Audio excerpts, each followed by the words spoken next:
Willkommen zu einem weiteren Testvideo von Nextmove. Wir testen das Tesla Model 3 bei 0 Grad und 120 km/h auf der Autobahn. Es hat geschneit heute Nacht. Die Straßen sind jetzt gerade so frei. Wir haben bei dieser Geschwindigkeit Referenzvergleichswerte vom Sommer und ich bin gespannt, was das Auto so braucht. So, wie soll aussehen unser Test? Wir sind unterwegs. Tesla Model 3. Long Range, großer Akku, Heckantrieb, US-Modell, aktuelle Software. Auto hat heute Nacht draußen gestanden, vollgeladen auf ungefähr 492 Kilometer, was er angezeigt hat. Ich habe ihm dann früh am Kabel noch eine halbe Stunde durchgewärmt, ein kleines bisschen in der Stadt gefahren, dann ungefähr 17 Kilometer Anfahrt zur Autobahn. Wir fahren bei Tempo 120, weil da haben wir schon einen Referenzwert. Heute früh in der Stadt war noch, auch auf dem Weg zur Autobahn, war noch Schnee und Eisglätte auch. Jetzt die Autobahn aber entsprechend gesalzen. 120 haben wir Vergleichswert zum Sommer und ich fahre aus Leipzig über Dresden nach Berlin. Das sind ungefähr 300 Kilometer. Kleiner Zwischenstopp am Supercharger wird dabei sein. Schauen wir mal, wie sich das Auto schlägt und was es so braucht. Die Heizung habe ich aktuell eingestellt auf 18,5 Grad. Auto und dann aber die Lüftung auf Stufe 3 gedrosselt, weil er mir immer zu viel lüftet, ohne dass hier irgendwas beschlägt im Auto. Deswegen habe ich da manuell sozusagen eingegriffen und habe die Sitzheizung auf Stufe 2 laufen. Lenkradheizung nicht vorhanden im Tesla Model 3. Heute Nacht leichter Frost, Start mit 0 Grad. Jetzt Autobahn nach 26 gefahrenen Autobahnkilometern wohlgemerkt 1 Grad. Und wir fahren Autopilot Tempo 120, sofern verkehrsbedingt möglich.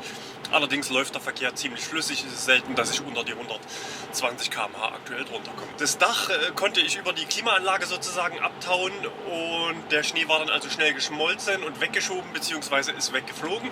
Auf der Fronthaube liegt noch Schnee, der kostet natürlich ein bisschen Luftwiderstand, weil er auch so ein bisschen angefroren ist. Das stört also die Aerodynamik.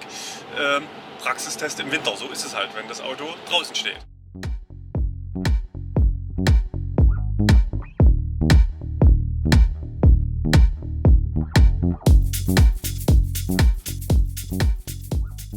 So, ich habe eben noch einen kleinen Zwischenstopp in Dresden gemacht. Das heißt, ich bin nicht Autobahnstrecke ungefähr 30 Kilometer gefahren.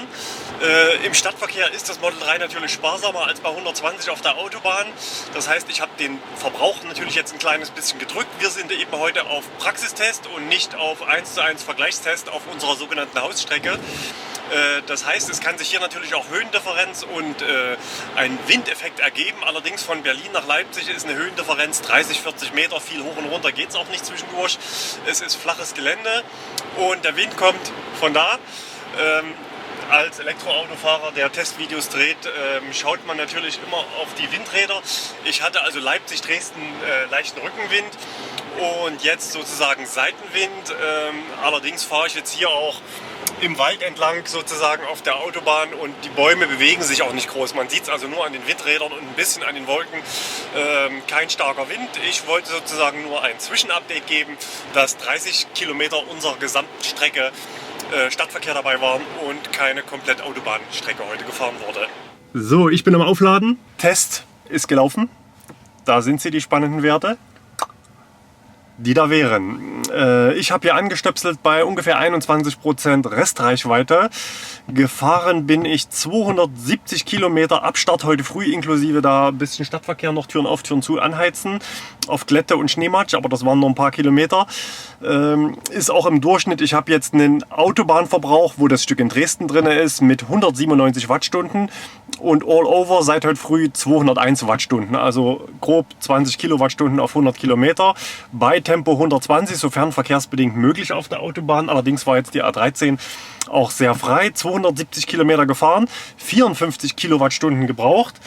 Und jetzt habe ich hier ein bisschen die 54 Kilowattstunden mit meinen 80% ungefähr Entnahme in Verbindung gebracht. Da komme ich auf ungefähr 67 Kilowattstunden Entnahme im Winter, obwohl ich ihn ja nicht feste getreten habe. Man sieht schon, der Frost steckt im Akku. Auto stand nachts draußen, wurde die letzten Tage nicht bewegt. Das schränkt also schon aufgrund der geringeren Entnahme bei Kälte die Reichweite deutlich ein. Und wenn ich meine 20 Kilowattstunden mit der prognostizierten Entnahme von 67 Kilowattstunden in Relation setze, komme ich also auf 335 Kilometer Reichweite mit dem Tesla Model 3 bei Tempo 120 im Winter auf der Autobahn. Wir haben jetzt 3 Grad, es kam ein kleines bisschen die Sonne raus, aber Straße war nass bis zum Schluss, aber eigentlich kein stehendes Wasser.